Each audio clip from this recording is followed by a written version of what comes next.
Alrighty, welcome to episode season 1 of the God Hour podcast. I'm so excited. I'm so excited.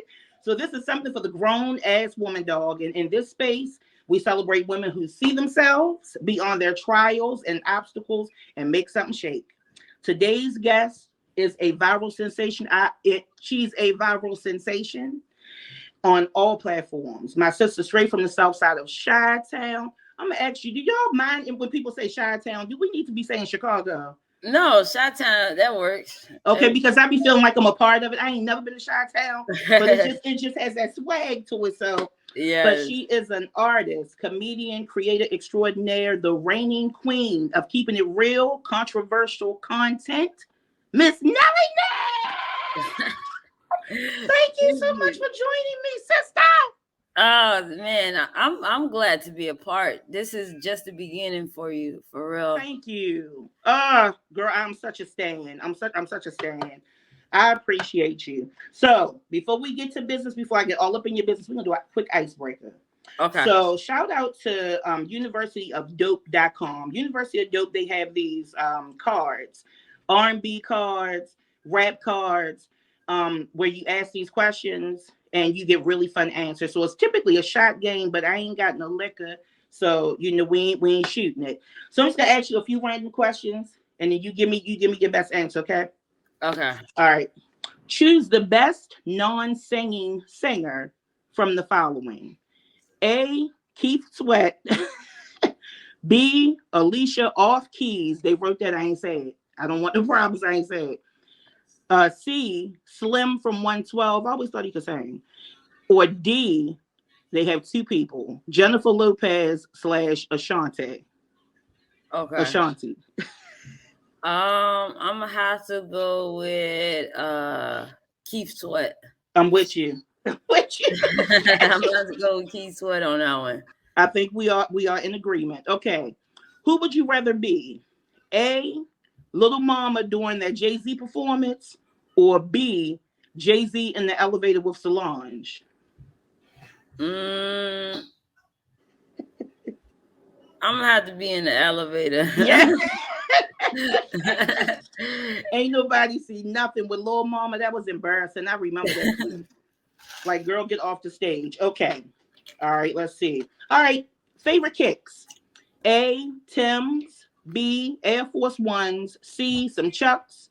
Or D. Adidas.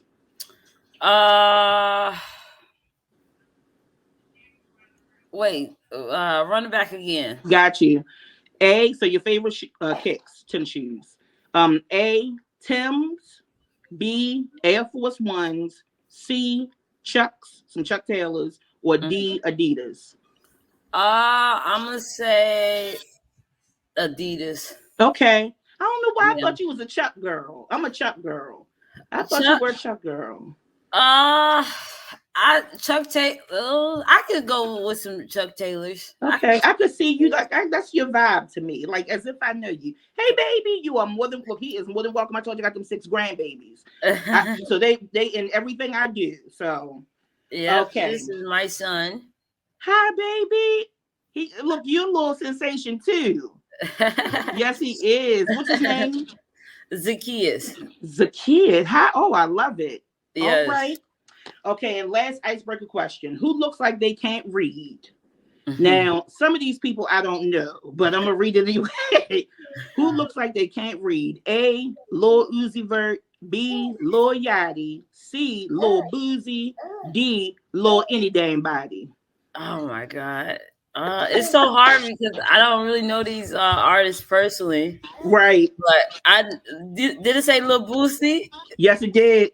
I'm gonna have to say Lil Boosie then, because that's the only one I think I know. I'm too old for the young people crew. When I first played the game, my answer was Lord every damn body. I don't know none of them, so I'm just gonna go with it. But all right, let's get into it. And well, let me ask this. And I asked before I hit record. So Kanye. Is it like standard for somebody from Chicago to be a Kanye fan? Are you like, he all right? I think Chicago do mess with Kanye, but okay. you definitely got to give him a credit of being an artist. You know what I mean? Yes, indeed. So I give him full credit of that. That's But right. I'm personally not like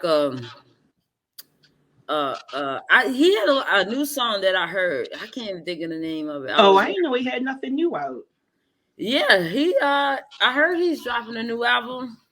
Okay. But I heard one new song I can't think of. I could pull it up, but no worries. Okay, because I am a Kanye fan. I like him crazy and all. I'm like, yeah. leave him alone. Leave that baby alone.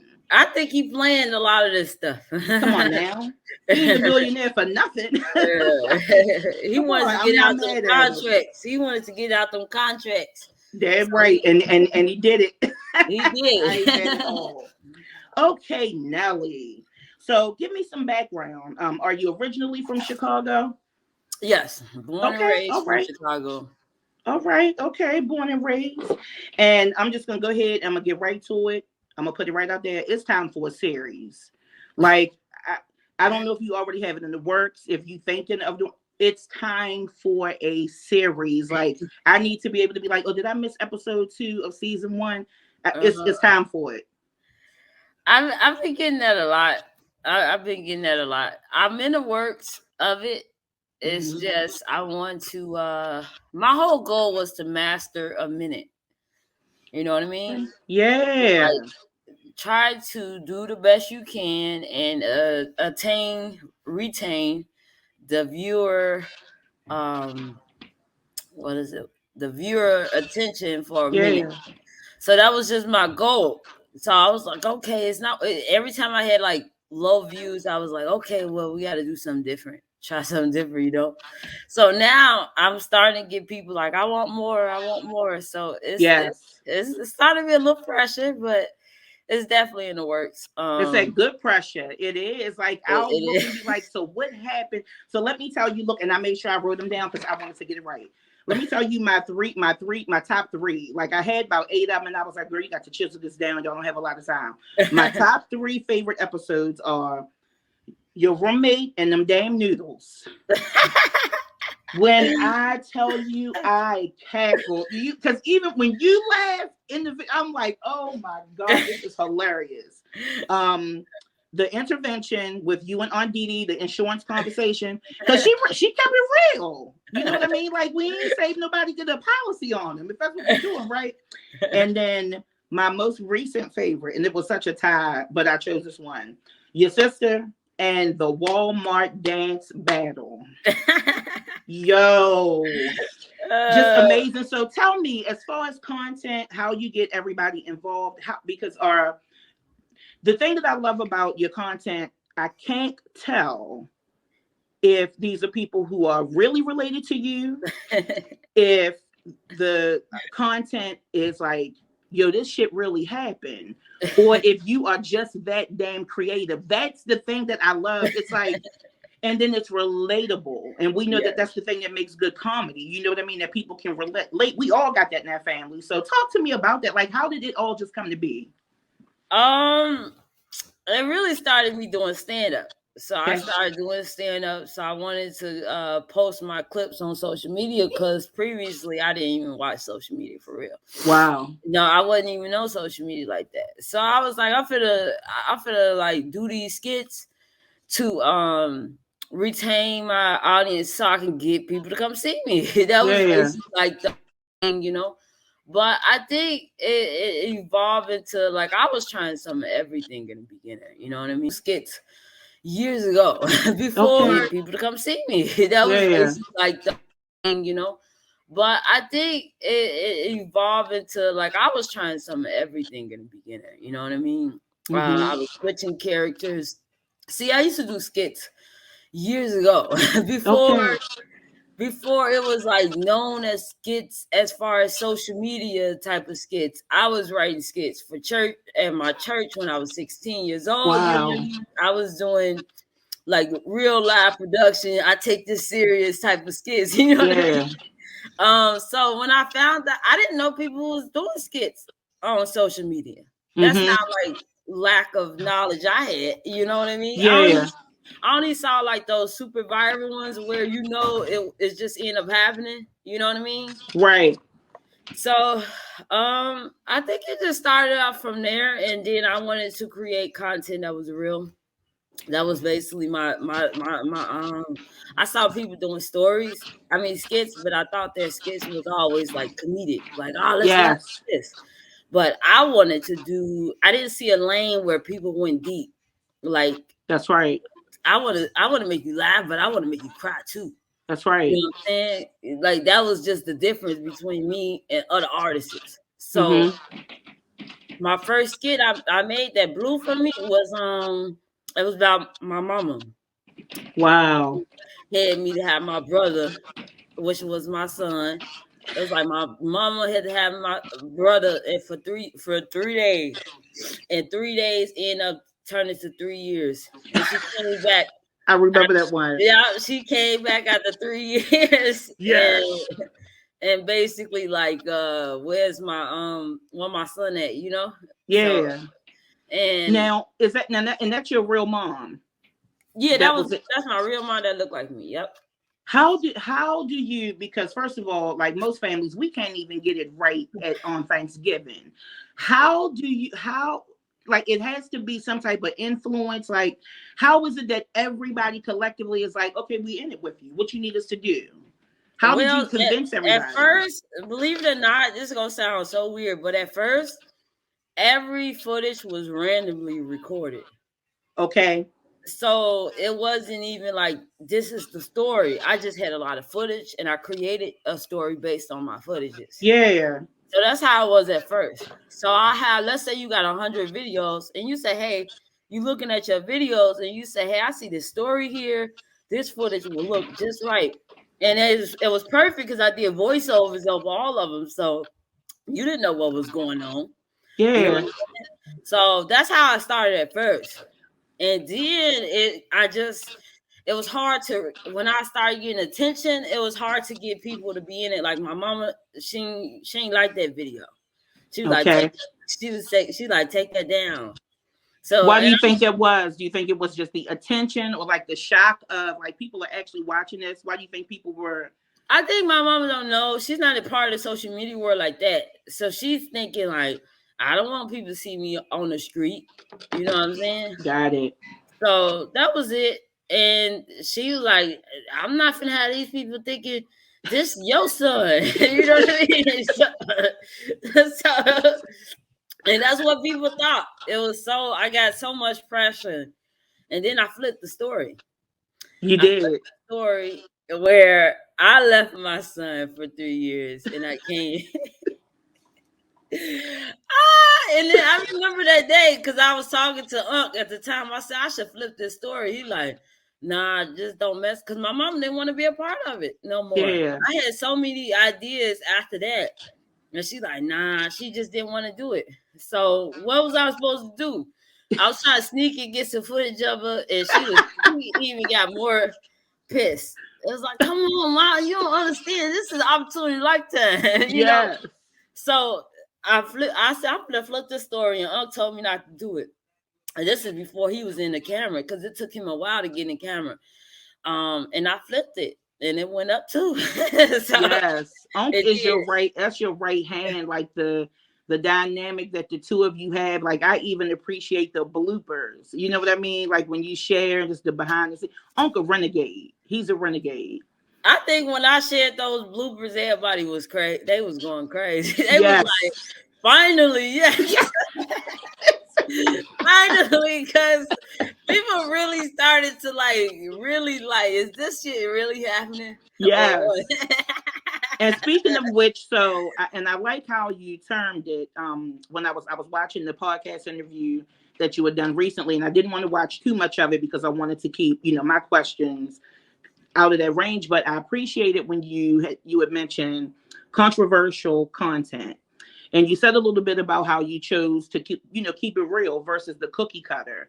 How much of a challenge has there really been for you? Like, if I would assume that most of it, the inspiration is because you're living in it. And on the days that you don't feel like laughing, I mean, and you've posted some videos before where I'm like, oh my God, just you could feel that emotion, but again, you're such a brilliant storyteller. I'm like, is she getting me? Like, am I supposed to be worked up right now? So how do you find the balance? I think it's easier for me to tap in if I'm feeling it. You know what I mean? Like if I just sometimes I have these days, girl, where I'm just not in a good mood. And it's like, I feel like if I'm embodying this moment and this experience at this time, somebody needs this across the world at this moment. That feels like how I feel. And that might not be, hey, this is a happy ending. Like, that's what the story says. But in real life, sometimes you don't got no money. What? No bills, and that's just be the story. Yes, there indeed. ain't no one knocking on the door like, here. That's what I thought. It was cheesy, even when they did Shameless, because that was shot in Chicago. There was times when they needed a job, and then somehow they got a job. They don't be like that in real life. If you struggling, you need a job, you might be struggling 30, 90 days later. And that's right. Reality. That's right. Or everybody celebrating the new year, and you like, well, goddamn, I ain't leaving nothing in the new year. All this coming with me. So I absolutely get that. So let me ask you. I know that there was a clip that you did with your cleaning business. And you had mentioned how you had started it during the pandemic. That's true? That's true. Yep. Okay. Tell me about that. I started my cleaning business during the pandemic. It was easy to do it then because people was dying. So when I say dying, they was dying to get their house clean. And I made a lot of money. I made more money than I ever did working, period. Wow. That was just how it was in the beginning. I was like, I'm doing this full time. This is gonna be it. You know what I'm saying? I hit the lottery, and that's what it felt like. It was a lot of work. I knew how to clean. I didn't know nothing about business, so I started hiring everybody. I knew, and I didn't know somebody else know them. My workers range from disability with checks and they need cash underneath the table to ATOs.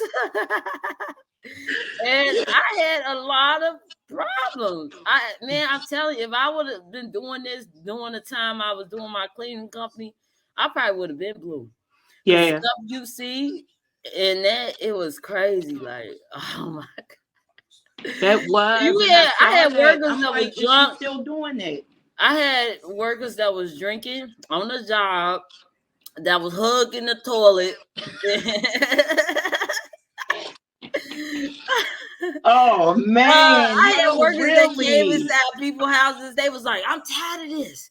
Like, they said this man's house is messed up. What do he want us to do? You need to learn how to clean. Like, that's what you for." I'm like, that's what you for. They like, no, he need to clean this place for real. For real. And yeah. Do you ever miss it? Huh? You ever miss it? Miss the cleaning business? The business part of it. Outside of the headache. Like if you could go back clean slate. I still do cleaning. Okay. Sometimes I don't do as much as I used to. I actually just cleaned State Farm office yesterday. Okay, and shout out to State Farm. That was a dope plug you gave them. Yeah, that's I've been cleaning the office like I want to say like 2 years. 2 years. Okay. Now. It takes you have a lot of boldness. Do you see yourself as bold? I do character-wise. I think in real life I became more bolder, but my story is I was a yes person. Okay. I was a person who couldn't say no. So it was so hard for me to be real with people because my goal was to be a people's pleaser. I want to make you feel good. So I never could be myself. So I was enslaved by my own personality. Yeah, so it's real deep. So a lot of people didn't know who I was. I had to reintroduce myself to everybody. I had to reintroduce myself to my friends because they thinking like, oh, this ain't true. You changed it. You let social media change you. Nah, me changing me. That's right. You know what I mean? That's my decision. So I think what was the question? No, you answered it. Like how as far as look, what was the question? Because once you started talking, I was going into another question. So you absolutely answered it. But so let me ask you this. as it relates to you evolving and like reaching, you're a sensation online. And then so the question was, do you see yourself as bold? And Oh, like, bold. Yeah. so like, I know you character wise, you said yes, but in real life, you've had to actually step into that. With you stepping into the boldness and into the braveness, have you noticed that people have started to dwindle away? Probably so, Okay. but my circle always been close anyway. So, okay. I started doing stand up because I wanted to be more brave. Yeah. I like the way comedians just get up there, they just tell all their business. So I wanted to be that person, but it was a journey because it was hard, you know what I'm saying? And but they was ruthless. And comedians, that's why I started. I don't know why nobody else started, but that's why I started stand up. I wanted to be myself. That was it. And are you still doing stand up? I do. I don't do it as much. Okay. Yeah, I just like I focus a lot of my time and energy into doing skits because I figured I could do stand up and have like 15 people in front of me.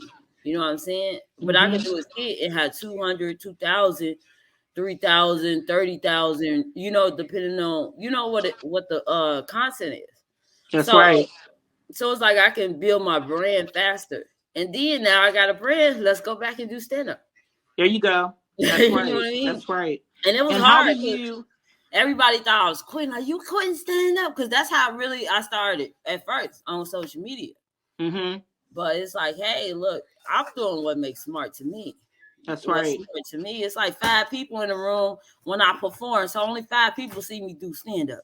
Yeah, that's working smart, not hard. A lot of times we will like go with things tooth and nail, like I got to do it, but you absolutely saw it like, let me go back to this drawing board. I'm gonna build it broader, and your reach is like, people are crazy about you. And the thing that I really appreciate about your supporters are when you go into the comments, the way that they push you to keep going. You don't see that often. You got to really be pulling on some heartstrings for people to say, look, you better not stop this. They don't know you. You know what I mean? But there's something in them that you are absolutely like hitting on. And I told you before we recorded, like a few months ago, I'm in like the throngs of depression. Girl, I'm living for it. Like, nope, close the blinds, pull the covers up, just all those things. And I'm scrolling. You know how we do when we down?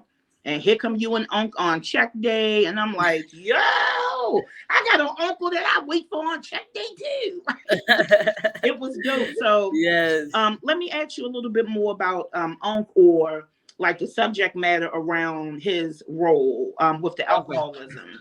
Is that an actual struggle? Not necessarily for him, but has addiction been maybe a struggle within the family dynamic? Yeah, me, number one. You know what I'm saying? Being addicted to cigarette, not being able to stop drinking. My daddy was an alcoholic. You know what I'm saying? He also indulged in drugs too. Like hard drugs. So I think it was just a part of the family culture, and it's not just my family. A lot of people suffer through that. Hey, you talking to one right here? Yeah.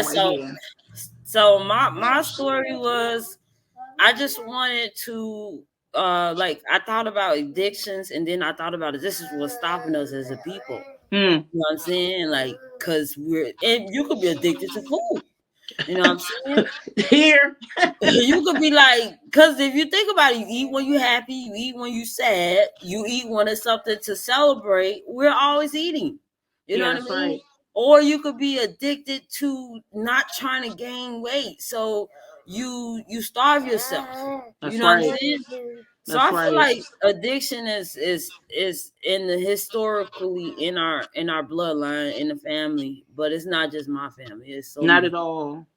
So especially with us as African Americans, like with us as African Americans, you really ain't gonna find too many who have like the pristine families without some undercurrent of something, like you said, whether it's food addiction, drug addiction, cigarette. We are holding on to a vice. Do you feel that adding volume to it and giving it a place in your stories has freed some people, like as it relates to family? Are they, do you feel like they are seeing it and maybe taking some more accountability, or even for yourself?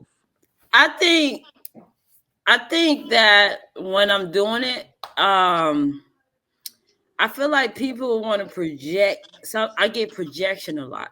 You know what I mean? They project their hurt. I don't want to see this. I hate you on my timeline. Wow. You know what I'm saying? So I know that these people are hurt. So what they really telling me is, you speak in my life. You speak in my truth. You know what I mean? Yes, indeed. And then that's how I was like, I gotta keep going. Mm-hmm. You know what I'm saying? That's how I feel. Like I just gotta keep going. That is the truth. That's the truth, because even if there are things, and you're right with that, like it doesn't, my mother always said, the truth only hurts when it should. And whenever I find myself really bothered about something, I got to dig deep. So yeah, you keep going with that, because I really feel like, not, not just within your family, but, putting a spotlight on, look, y'all not the only ones. It really makes people feel like, first of all, they don't have to hide it anymore. Like, I feel like shame is just so prevalent in our community, period. We don't talk about things, we hide from it because of shame alone. And I feel like with your content, because you bring that flair of comedy to it, it's not that you're saying it's okay, you're saying it's real, and you ain't alone in it. And no, this is, and you may not have a happy ending, but yes, you get to see people in real time that are dealing with this. So head off to you, for doing that, Thank you. And again with family, because like I look at y'all like the Jacksons of content. Like y'all got everybody up in there. So with Aunt Dee Dee and is it Susie Q? Because I just call her sis. I'm old, I call her sis. Are they doing their own thing? Is it like a collective? Are you all looking to do like what y'all got going on? They do their own thing. Susie Q is an artist within an artist. Like if you go on her page, she's like all over the place as far as art. She got so many talents. We try not to label them no more because we can't keep track. We can't keep because she's that talented. She know how to sing. She's a writer. She used to be a cheerleader for Chicago Bulls, so she's really. Yeah, she's flexible. She did a split recently. She's like Susie, without telling her age, she's definitely in her 40s. Get out of here. Yeah, she's in her 40s. She got kids that is 21 and grown. You know what I mean? Yeah. So that's just her character. And TTDD, she's another artist. Amazing, fantastic woman. Oh my God, she's so she don't even give herself enough credit for how really. Because with her, she want to inspire me to do more like live voicing instead of doing everything voiceover. Yeah. She inspired me to do that because when I started recording me and her, it was just so easy of a flow. It was like, man, this is so good. I don't even want to do a voiceover over this. Only like 7 or something like that, and I looked like, even when I was 7, I didn't look 7. You know what I'm saying? So he'll try to do anything to finesse his way. I ain't paying for shit. Just some bullshit. She is 4 years old, and that's he was the bold person. He had no filter. He was very bold, and randomly I would see him with a busted lip or something. Busted lip. But one day he broke his arm. I said, Daddy, what happened to your arm? I fell. So he was just one of those people that had, I don't know if he won a lot of fights, but he didn't get it. He had a mouth on him, and it was a sailor, and he was one of the funniest person. One day he said, I'm gonna take you to the Cubs stadium, where the Cubs at in Chicago. So I said, okay, Daddy. And I was a kid at the time, like 7, me and my brother, we both went. And we had stopped to get some candy from the candy store.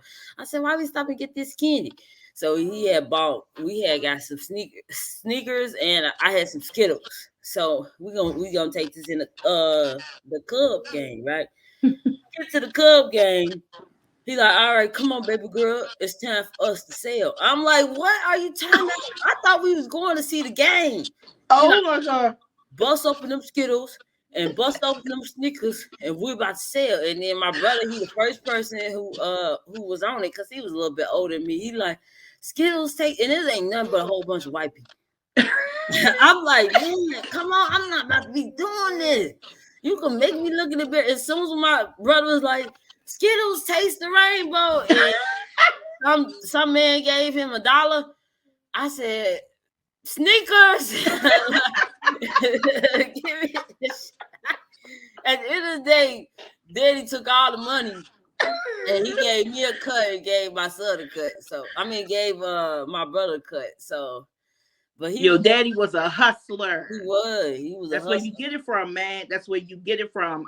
Yeah. You take something and you turn it into content. You are an innovator. Skittles and Snickers, like, come on, Snickers, taste the rainbow. Oh my God! Yeah, I gotta bring these stories to stand up for real, cause you do. I gotta practice getting there, and but these are my life stories. I think people gonna find it funny, cause it's crazy. When I went through it, it was terrible, but I never did go to that Cubs stadium since that day. I never stadium at all, like inside, never. And he was the type of person, he'll take us to the circus and zoo or whatever, to the circus. And then he'll have his buddy to boil some hot dogs. And we have 4 or 5 hot dogs in our hands and pockets, and he snuck us in there. Yeah, right. And we he just had ways of doing that. I'm telling you, like, he was just a hustler. Yeah. And we was at the hospital. He used to get like these foods, get us some food. We'd get whatever we want to. I said, oh, this is so nice, Daddy. I'm so thankful for you. I didn't even know he wasn't paying for that. I didn't even know, like, until years later that he, like, I thought the hospital give you free food for a long time when I was a kid. I said, you get the hospital so nice, you get free food. Oh, and they gonna give you some free food. Yeah, that was totally wrong. Hey, I'm not mad at it, because you got a lot of dudes out here that wouldn't make a damn thing shake to take their kids anywhere, to give them experiences. Daddy is like, guess what? Hook or crook. Y'all going to this game. We're going to go to this hospital, eat this Jello. Get your Jello. Get 2 of them. I ain't mad at him. Yeah, Daddy, my Daddy was, I love Daddy. He was. Yeah. He was embarrassing for the most part, but it's funny now because he just had that boldness about him, you know? Yeah. I know I went inside the liquor store to grab some liquor, and I had looked over at the cashier. It was a sign of him talking about caught stealing, you know? And I was like, Daddy, warning, if you see this person being oh my God. Oh my God. And then he was still alive when you saw this? He was still alive? Yeah, this is when I was like early 20s. Oh, 20s. Man. Yeah. Man, I was like, Daddy, how the hell? Never mind. He never had no phone. So I just saw him when I saw that man never had no phone towards the end of his life. He had a phone. Wow. So I just saw him he just always popped up randomly with food, like, come on, baby girl, we got some food. And that was celebration. Like, yes. That's right. It's time to eat, man. And then he always would give me stuff, but all the stuff he gave me was always used and stuff. Like, he'll give me a hat off his head, like, hey, baby girl. I'm like, yeah. So all his gifts. One day he brought me a microwave on the train. Like, yo, okay, wait a minute. You got to tell me that. You got to tell me this one. He just never had no car, but he was just always on the bus and train. So one day I never knew where my daddy really lived at. I never really did for a long time. Wow. where he lived at. He just popped up. He just popped up randomly. Sometimes I was sensitive too. I was like, I got a feeling Daddy gonna pop up, and he popped up. And he would come. And he'll come, and then when he leave, I would cry because I'd be all emotional, and stuff. This is when I was younger. Yeah. That was just our relationship. I love my daddy. It's hard for me to do content because he ain't here. So I've been trying to figure out, like, I really need somebody to play my daddy, and I need somebody to play my mama. Yeah. So I'm looking for two talented people that it feels right to me to really represent that, because there's so many stories around that too. It's crazy. And my daddy is gonna be the one who's playing me all the I think I embody a lot of stuff of my uncle and my daddy, because right now, you know what I'm saying, but it's so much deeper when it's your daddy for real, Absolutely. Yeah. Absolutely.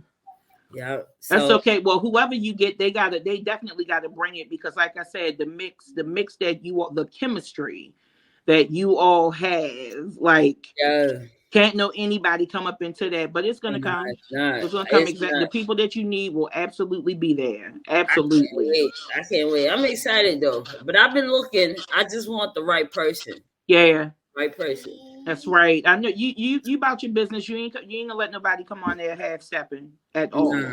So Nelly, drop your socials, because I know you're on Facebook, you're on Instagram. So where can people find you? Instagram, Facebook, YouTube, and TikTok. Okay. And it's Nelly Nail? Because I know on Instagram it's like XO. So give me the actual handles. It's Nelly Nail XOXO. On Instagram, or you do Nelly Nail 7. I got multiple pages. Okay. Real, it's important because these social media sites, they'll try to flag you, so you got to be able to have a page. Like, hey, catch me on this second page, So for real. So I be having multiple pages, and I spread my content throughout. So if you only got YouTube, I spread same videos on YouTube. Yeah. So, you know what I'm saying? So on YouTube, it's comedian Nelly Nail. On TikTok, it's Nelly Nail 7, and then I also have a Nelly Nail World on TikTok too. Okay, all right. And for bookings, if people look, because we need them that money, we need them dollars. Like, how should they contact you for bookings and information? Just message me, or you can email me. Email me at dang, what's my email? Comedian Nelly Nail. NellyNail@gmail.com. There we go. Yep, that's all the information. Nelly girl, and look, I'm a Janelle, so I'm just gonna keep Nelly. Nelly, I cannot thank you enough for taking time out of your Saturday to join me on the God Hour. Girl, your baby, like, just the realness. If you weren't in Chi-Town, I feel like we would be sitting toe to toe, just really kicking it. Yes. You are so relatable, girl. I gotta give you your flowers too. This has been an amazing time. We gotta do it again. Absolutely. Yeah. And then I'm gonna come back when I got some more to share. Hey, you stuck with me. Like, you stuck with me. I already told you I'm a fan, but you are stuck anyway. That I can help you push your platform. Anytime you like, Janelle, look, come on, we need to do something real quick. Like, outside of this, I need you to interview me. You have found me. All right. It is a blessing. I love you. Man, reciprocity is big. You are doing an amazing thing. And like I said, when people are able to pull me out of my dark places, they don't even know we like cousins now. So like you saying, but I'm proud of you. You the bomb, man. You the bomb. And give your family my love. Like, y'all keep it coming. Thank you for watching the podcast. Check out Janelle, everything she got going on. It wasn't nothing but good vibes. For me to open up like this, it had to be the spirit that was set. Girl, don't get me worked out. Yeah. Thank you so much. Thank you.